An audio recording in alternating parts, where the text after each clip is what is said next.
Bismillahirrahmanirrahim.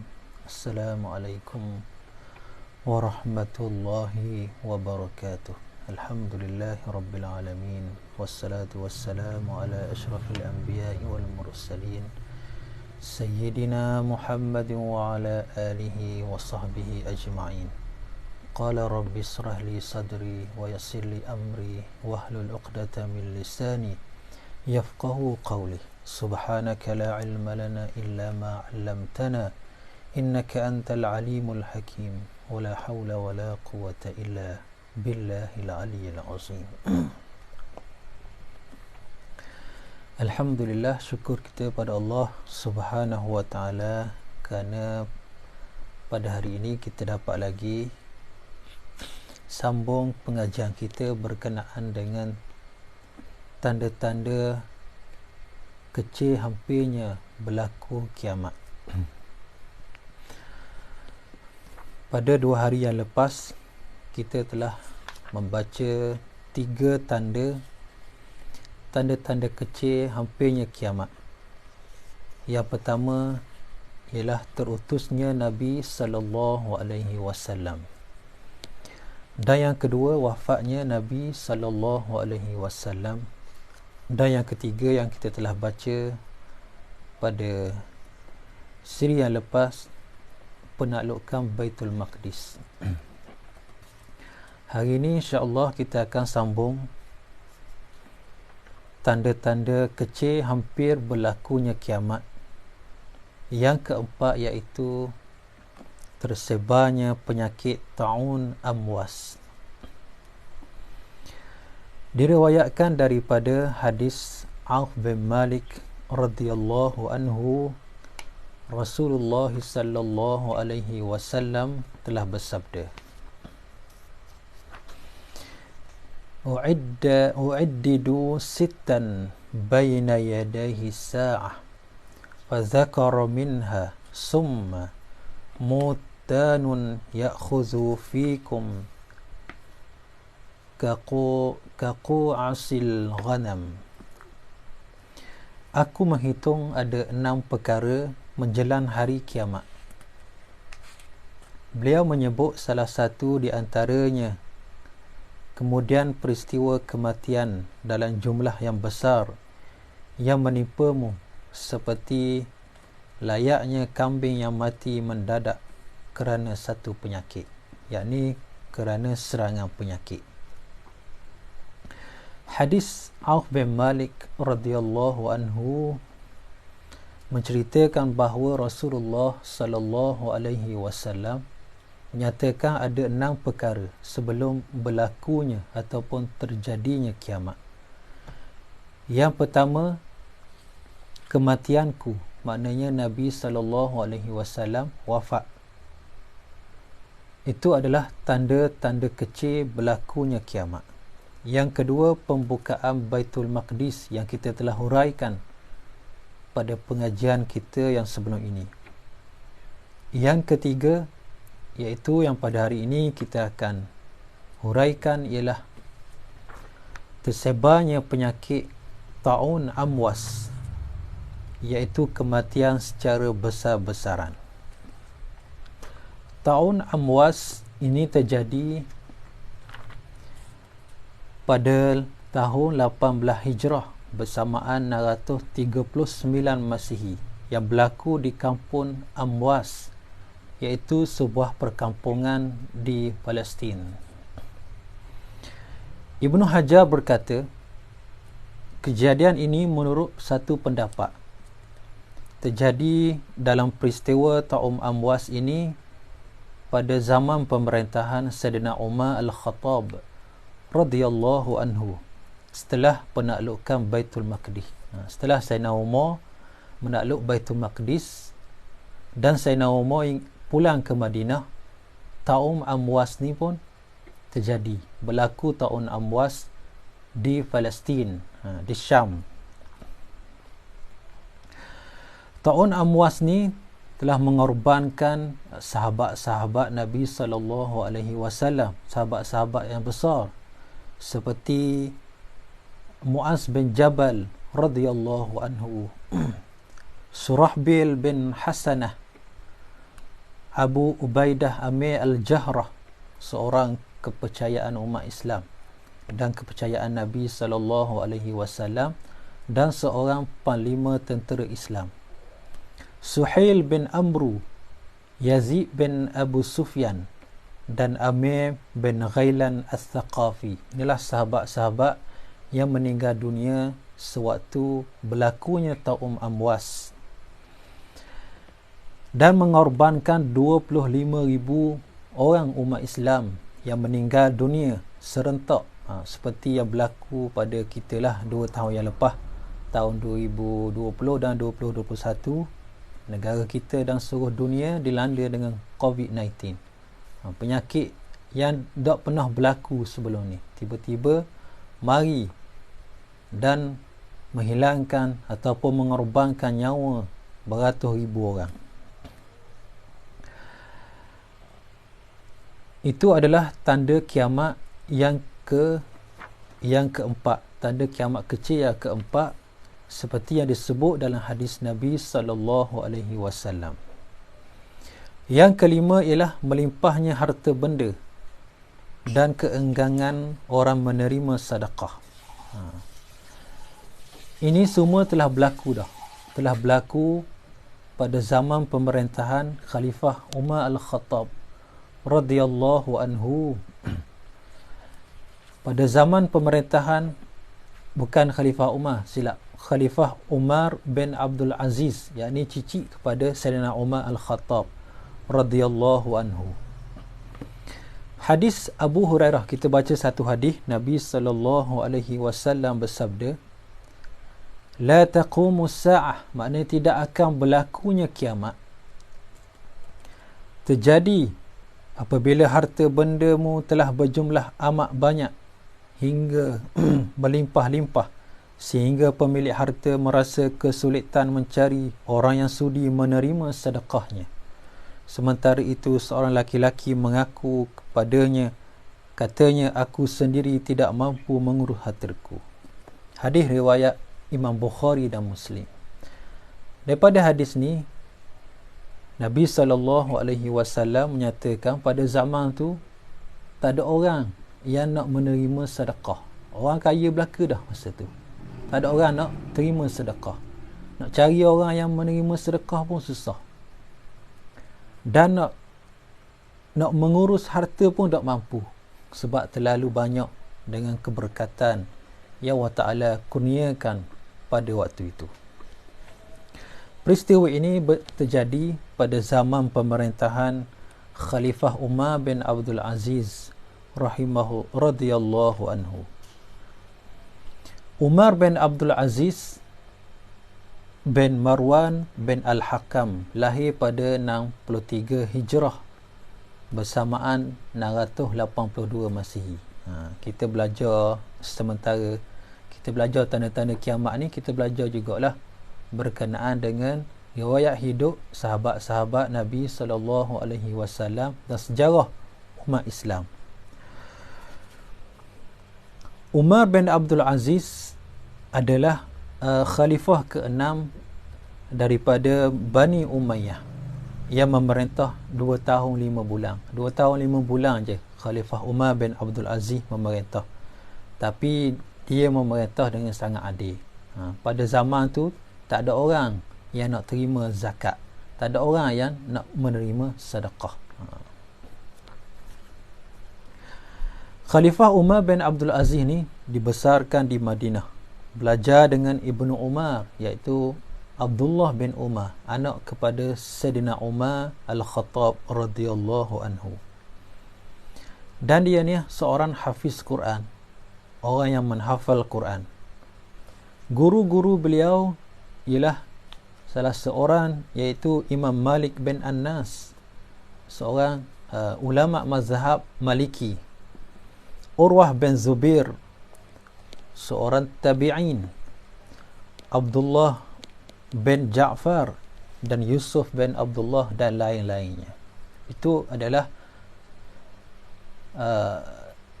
para guru yang Umar bin Abdul Aziz sempat belajar dengan mereka. Kisah Umar bin Abdul Aziz ni sangat masyhur, yang kita telah baca, yang kita pernah dengar ustaz-ustaz duk cerita sebelum ni, berkenaan dengan di rumah Umar bin Abdul Aziz ni, masa dia dilantik menjadi khalifah, di rumah dia ada 2 batang lilin. Satu batang lilin digunakan untuk urusan kerajaan, dan satu batang lilin lagi digunakan untuk urusan peribadi. Bila ada nak tanda tangan surat ataupun nak menguruskan hal-hal negara, dia akan, pada waktu malam dia akan hidupkan lilin kerajaan. Bila ada urusan peribadi, bila ada anak dia ataupun isteri dia mari nak cakap dengan dia di rumah, dia akan padamkan lilin kerajaan dan dia akan hidupkan lilin peribadi dia. Inilah zuhud dan tawaduknya menjaga amanah rakyat dengan sangat amanah. Payah dah nak cari pemimpin yang macam ni pada hari ni. Macam kisah yang kita tahu, almarhum Tok Guru Nik Aziz, pernah ada orang nak mari tanda tangan borang. Kalau ada dengan Tok Guru ada 2 batang peng. Satu batang digunakan untuk tanda tangan borang melibatkan hal parti ataupun peribadi, dan satu batang lagi untuk urusan kerajaan. Ini contoh tauladan yang sangat baik. Semasa Khalifah Umar bin Abdul Aziz memerintah, walaupun sekejap 2 tahun 5 bulan saja, tapi pemerintahannya sangat adil. Dia menjadi khalifah, isterinya bila lantik jadi khalifah, perhiasan-perhiasan isterinya akan disimpan di Baitul Mal. Disimpan di Baitul Mal. Ada kakah-kakah mah apa tu, orang sukalah, akan disimpan ke Baitul Mal supaya tidak mendatangkan fitnah kepada keluarganya. Khalifah Umar bin Abdul Aziz ni masa dia meninggal, sedihlah kisah dia masa dia meninggal. Masa dia meninggal tu dia ada sepasang je pakaian, sehingga kan ada orang mari ziarah Khalifah Umar bin Abdul Aziz. Dia kata kepada isteri Khalifah Umar, tukarlah bajunya Khalifah Umar ni, baju Khalifah, tak ada baju lain dah ke? Jawabnya isteri Khalifah kata, selain ni je ada baju dia, tak ada baju lain dah.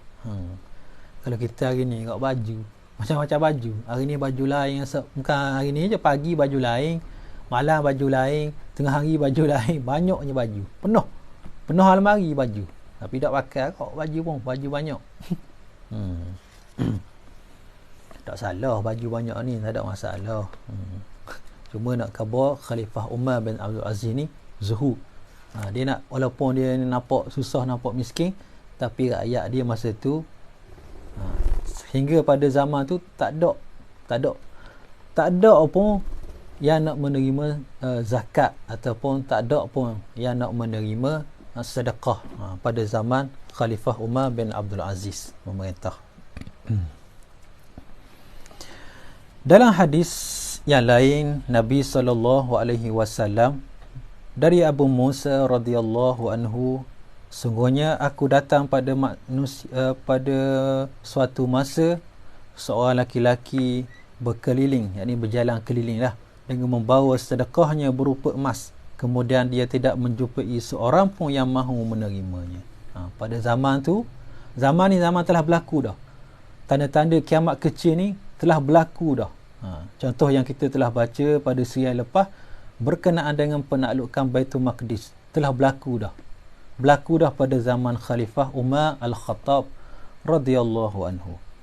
Dan harta yang melimpah ruah ni pun telah berlaku pada zaman Khalifah Umar bin Abdul Aziz radhiyallahu anhu. Pada zaman dia lah, nak cari orang yang minta sedekah, nak cari orang yang terima zakat pun tak ada dah pada zaman tu. Ramainya orang kaya masa tu, harta melimpah ruah. Dan ada setengah riwayat ahli sejarah dan para ulama yang menafsirkan hadis ni peristiwa ini telah berlaku pada zaman sejak para sahabat lagi. Sejak Nabi SAW ada lagi pun telah berlaku. Berlaku tu macam mana? Pada zaman khalifah, pada zaman Nabi pergi perang. Tak, pergi perang sana, pergi perang Tabuk, pergi perang Hunain dan merampas harta rampasan perang. Sahabat-sahabat pun pergi berperang sehingga jatuhnya kerajaan Parsi dan Rom. Pada zaman tu pun harta-harta pun telah banyak dah, melimpah ruah dah. Sehingga kat dalam perang Hunain yang kita baca, Nabi SAW boleh bagi harta ghanimah kepada orang Arab Mekah yang baru berjinak-jinak hatinya nak masuk Islam tu, diberi 100 ekor kambing, 1000 ekor kambing boleh beri, 100 ekor unta. Maknanya banyaknya harta rampasan perang, melimpah ruah.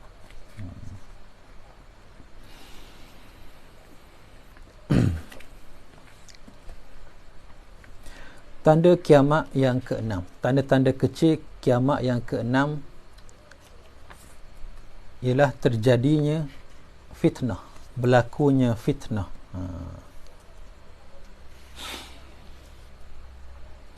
Fitnah terjadi di sini.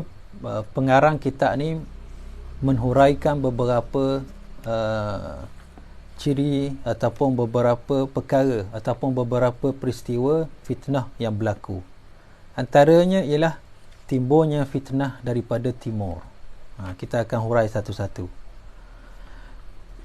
Hadis Nabi SAW daripada Ibnu Abbas radhiyallahu anhuma, Allahumma barik lana fi sa'ina wa muddina wa barik lana fi syamina wa yamanina. Faqala rajulun minal qawm ya Nabi Allah wa fi iraqina. Qala innaha biha qarnu syaitan wa tahijju fitanu wa annal jufa'al bil masyrik. Ini memang suka duk atas kepala orang dia ni. Ya Allah, berikanlah berkat kepada kami di dalam sa' dan mud. Sa' dan mud ni adalah alat timbangan. Alat timbangan zaman dululah. Macam kita kok kati, kati, cetong, maknanya semut, sa' ditimbang secara itulah pada zaman dulu. Dan berilah berkat kepada kami pada negeri Syam, Yaman. Lalu ada seorang berkata, bila Nabi doa gitu, beri berkat kepada Syam di Yaman. Lalu ada seorang sahabat berkata, ya Nabi Allah, bagaimana dengan Iraq? Baginda Nabi SAW menjawab, sesungguhnya di sana terdapat tanduk syaitan, berkobarnya fitnah, dan sungguhnya penyelewengan itu bersumber dari kawasan timur.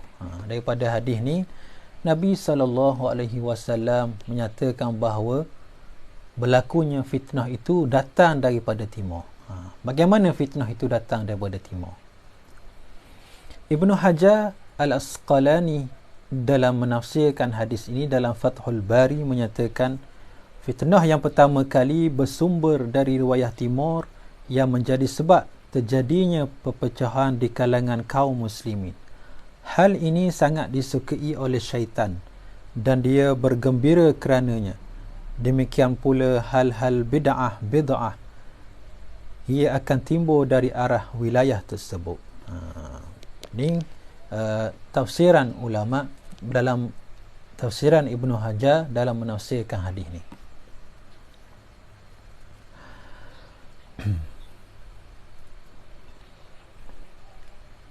Maka dari Iraq lah, sebab Nabi doa dalam hadis itu, Nabi sebut Allah Ta'ala berkatilah negeri Syam.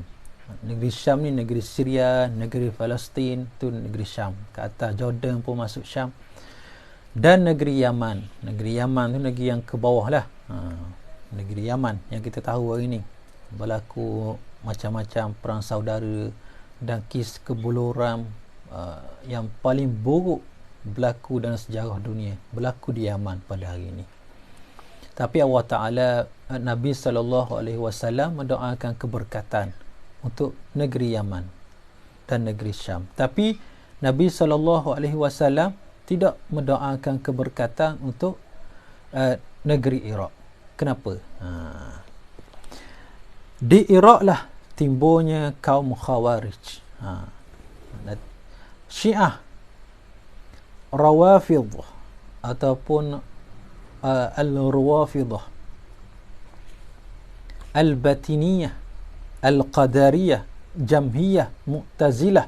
Semua itu adalah ajaran-ajaran yang sesat, yang hampir kepada kekufuran, bermula daripada Timur, bermula daripada Iraq.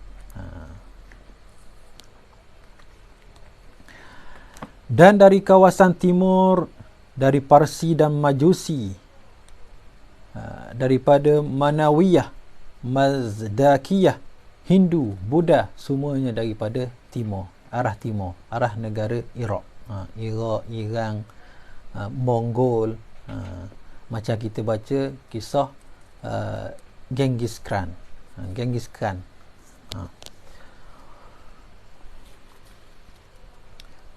Munculnya kaum Tatar, yang menyerang Baghdad, sehingga kan Abu Hasan Ali An-Nadwi menyatakan bahawa terbunuh kaum muslimin masa berlakunya pembunuhan beramai-ramai di Baghdad, dan kitab-kitab dibuang ke dalam sungai Dajlah, sehingga kan sungai itu airnya jadi warna hitam. Air berwarna hitam sebab dakwah-dakwah daripada kitab tu kembang.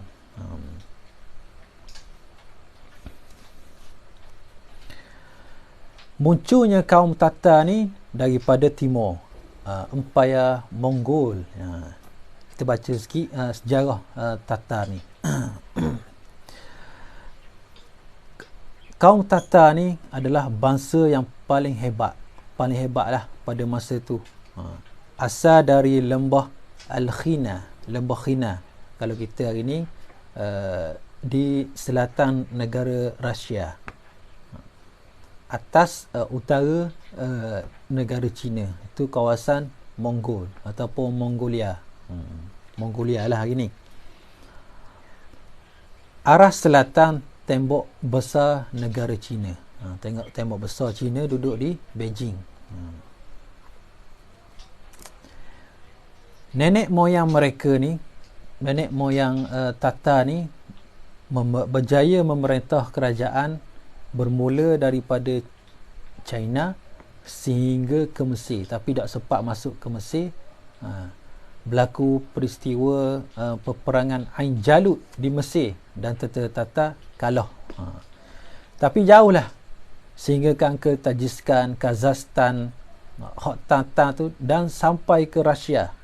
Tentera Tatar masa tu hebat masa tu. Dia boleh menjajah sehingga 900,000 kilometer persegi.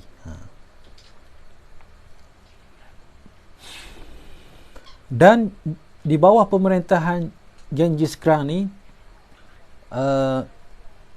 ada lebih kurang 100 juta penduduk duduk di bawah naungan tentera Tatar pada masa itu. Pada tahun 617 Hijrah dan 628 Hijrah, tentera Tatar ni pergi menyerang ke negara-negara Islam, pergi menyerang negara-negara Islam. Kemuncak serangan pada tahun 628 Hijrah ialah menyerang Baghdad, menyerang kerajaan Abbasiyah di Iraq, yang menjadi pusat kerajaan Abbasiyah. Iraq masa itu menjadi pusat kerajaan Abbasiyah. 656 Hijrah, kerajaan Abbasiyah jatuh ke tangan Tatar. Selepas 40 hari, tentera Tatar ni mengepung pusat kerajaan Abbasiyah. Strategi dia ni menarik jugalah. Saya ada baca sikit strategi dia berkenaan dengan sejarah kerajaan Abbasiyah. Dia ceritakan kerajaan Mongol, kerajaan Tatar ni, bagaimana dia menyerang Abbasiyah. Kita cerita sikit.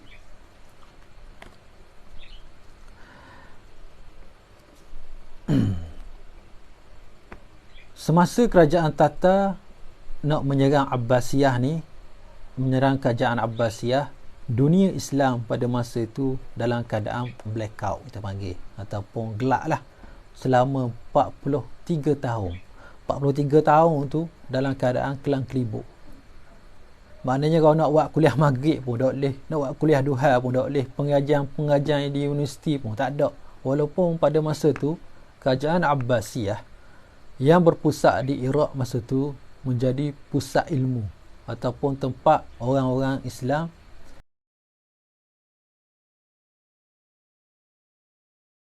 belajar ilmu, ilmu pengetahuan. Masa tu boleh, masa itulah ilmuwan-ilmuwan yang terkenal lahir masa kerajaan Abbasiyah masa itulah.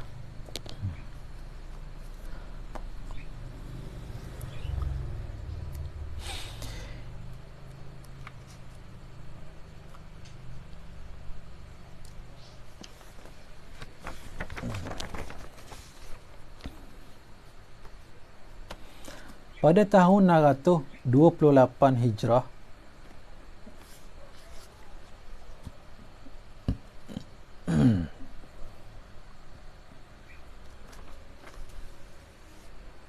serangan kedua berlaku. Tentera Tatar ni menyerang kerajaan Abbasiyah, diganti oleh Genghis Khan, diganti oleh anak dia bernama Oghedai Khan. Oghedai Khan nama anak dia. Pada tahun 628 Hijrah. Dia mula-mula bertapak pada 607 Hijrah sehingga 628 Hijrah, mana di bawah pimpinan Genghis Khan. Tapi bila Genghis Khan mati, anak dia pula ambil alih yang bernama Oghedai Khan. Pada zaman anak dia ni lah berjaya menawang kerajaan Abbasiyah. Oghedai Khan menyerang sebelah timur Eropah, termasuk di Rusia ke atas tu lah. Dia ada 3 beradik, Oghedai Khan, Kublai Khan, Hulagu Khan. Semua ni jenis orang panggil lapar darah belaka. Jenis tak takut orang. Jenis nampak orang je, nampak orang Islam je nak bunuh je. Nak masuk, nampak orang nak bunuh, nak nampak Islam nak bunuh. Memang ganah lah tentera Tatar ni, sangat ganah. Sehingga kan Ibnu Katsir menyebut Ya'juj dan Ma'juj ni adalah tentera Tatar. Tapi dibahaskan dengan panjang lebar oleh para ulama. Ya'juj dan Ma'juj ni akhir zaman, bukannya pada tentera Tatar. Tapi dahsyatnya orang ingat Ya'juj Ma'juj ni pun daripada tentera Tatar ni lah. Kublai Khan memerintah sebelah timur. Dia ada 3 beradik. Kublai Khan ni memerintah sebelah timur, iaitu China, Korea, sebelah timur. Sebelah timur negara Mongol lah. Dia daripada Mongol, selatan Rusia. Hulagu memerintah sebelah Iran. Sebelah Iran, Parsi, Iran.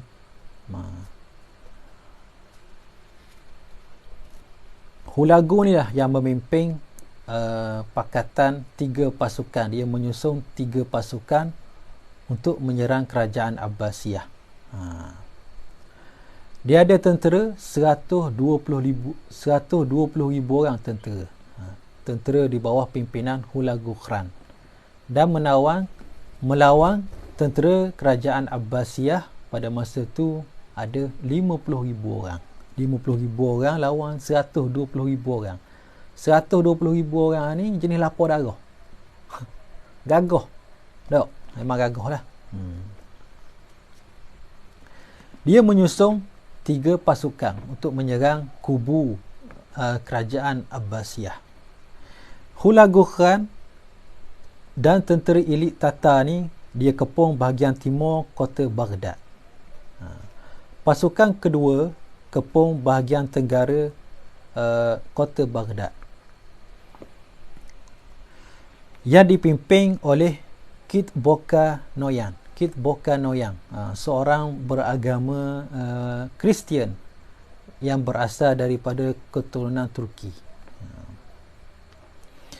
Yang memimpin tentera Tatar, dia inilah yang memimpin tentera Tatar melawan Sultan Muzaffar Saifuddin Qutuz dalam perang Ain Jalut, tapi dia kalah.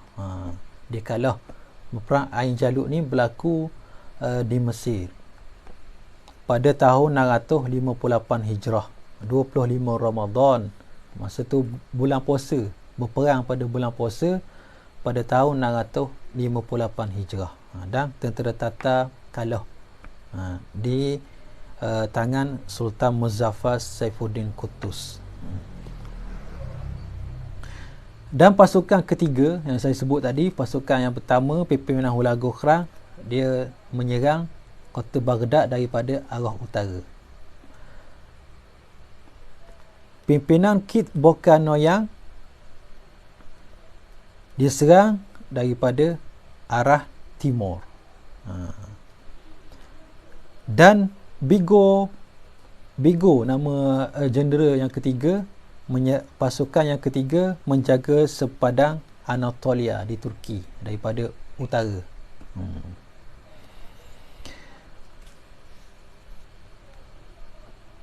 Dan menyerang Baghdad daripada arah utara dan kepungan bahagian barat Baghdad. Maknanya setiap penjuru nak masuk ke kota Baghdad tu, dia jaga belaka dah.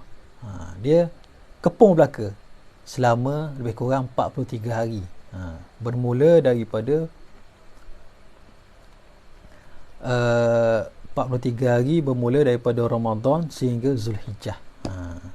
43 hari dia memerangi Baghdad dan jatuh kerajaan Baghdad. Bila tentera Mongol ni, tentera Tatar ni masuk ke Baghdad, dia membunuh lebih kurang 1,800,000 umat Islam. Peristiwa berdarah yang sangat menyayak hati. 1,800,000 orang meninggal dunia. Dan memusnahkan lebih kurang 2 juta naskah kitab-kitab yang dikarang oleh ulama-ulama dan dilempar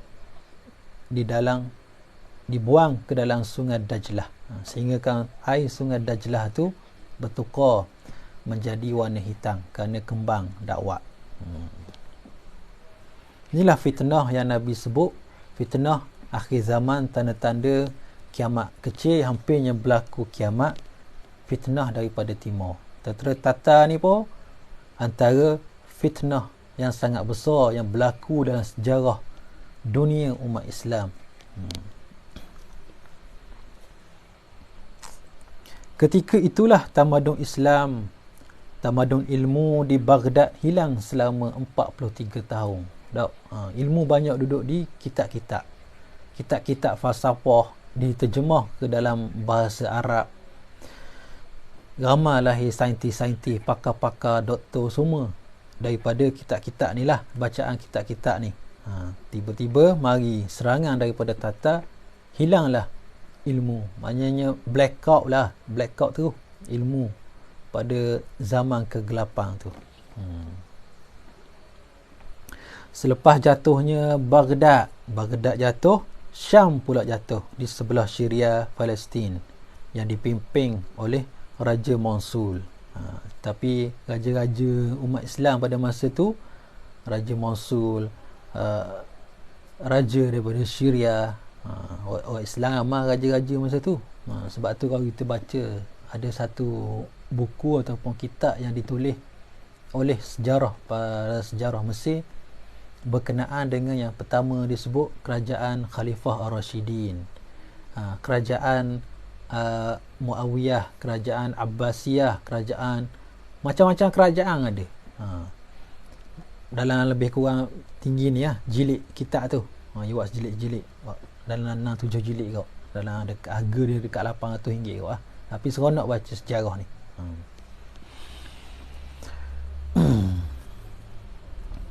Jadi sultan-sultan hak ada ni tak berani belaka lawan dengan tentera Mongol sebabnya sangat hebat.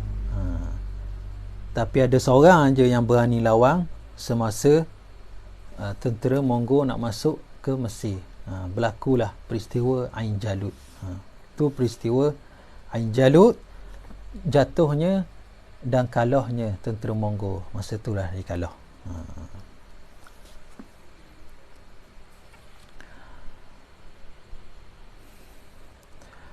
Lagi fahaman daripada timur, arah timur, fitnah daripada timur yang berlaku lagi pada akhir zaman, tanda-tanda kecil kiamat, ialah fahaman komunis yang anti Tuhan, yang bermarkas di Rusia dan China. Dulu ada 9 negara yang aktif lah, 9 negara aktif mengamalkan komunis ni. Yang pertama ialah Kesatuan Soviet. Kesatuan Soviet ni daripada Rusia. Yang kedua Republik China. Yang ketiga Cuba. Yang keempat Laos. Laos kat kita ni atas ni. Yang kelima Vietnam. Vietnam pun komunis.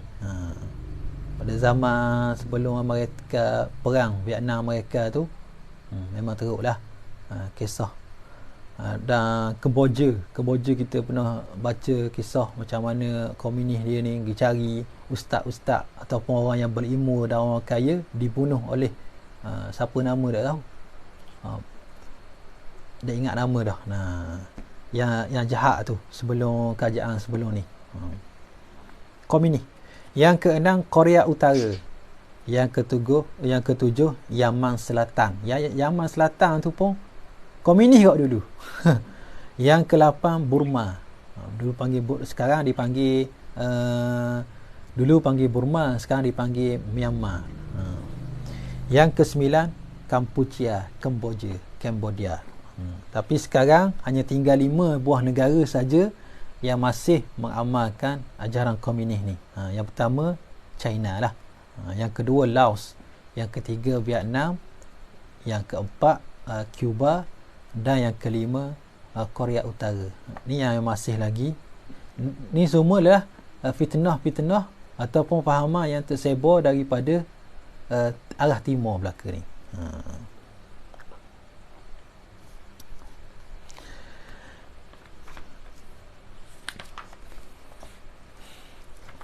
Yang kedua terbunuhnya Sayyidina Uthman bin Affan radhiyallahu anhu. Sayyidina Uthman dibunuh adalah fitnah yang kedua yang berlaku pada akhir zaman. Terbunuhnya Sayyidina Uthman pada tahun 35 Hijrah. Selepas memerintah selama 12 tahun. Selepas Sayyidina Umar dibunuh pada waktu subuh, masa Sayyidina Umar nak pergi sembahyang subuh ataupun Sayyidina Umar tengah sembahyang subuh, jadi imam subuh, orang mari tikang Sayyidina Umar meninggal dunia. Jadi bila Sayyidina Umar meninggal dunia, Sayyidina Uthman dilantik menjadi khalifah. Pada penghujung Sayyidina Uthman dilantik menjadi khalifah, berlaku fitnah yang sangat dahsyat sehingga terbunuhnya Sayyidina Uthman ibn Affan radhiyallahu anhu. Kalau kita baca buku yang dikarang oleh Tok Guru Ajadi, buku Khalifah Uthman ni, buku ni banyak cerita bermula daripada awal sampai terbunuhnya Sayyidina Uthman bin Affan radhiyallahu anhu. Sayyidina Uthman ni dia ni seorang khalifah yang dijamin oleh Rasulullah sallallahu alaihi wasallam, antara 10 orang sahabat yang dijamin syurga oleh Rasulullah sallallahu alaihi wasallam. Ringkas ceritanya, rumah Sayyidina Osman ni dikepung selama 40 hari. Selama 40 hari dikepung rumah Sayyidina Osman. Dikepung oleh pemberontak. Daripada ada setengah kata daripada Sudan dan ada setengah kata daripada Mesir. Tapi menurut pendapat yang paling sahih di kalangan ulama ahli sejarah, pemberontak itu datang daripada Mesir. Dihasut oleh Abdullah bin Sabah. Abdullah bin Sabah ni seorang Yahudi, orang Yahudi. Masa tu kalau kita panggil kat zaman learning Freemason lah. Ada dah dulu yang nak merosakkan orang Islam, menghasut orang-orang Islam, sehingga kan ada para sahabat radhiyallahu anhum ajma'in yang terpengaruh dengan hasutan tersebut. Azan isyak dah. Sambung sikit lagi.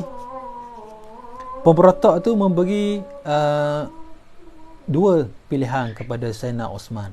Burung ni masuk ke atas kepala orang ni. Yang pertama, suruh Sayyidina Osman letak jawatan. Yang kedua adalah dibunuh. Nak pilih mana? Nak dibunuh ke letak jawatan? Tapi Sayyidina Osman ni lebih memilih kepada mati syahid.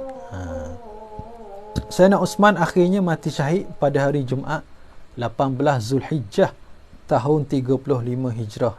Waktu itu Sayyidina Osman berumur 82 tahun.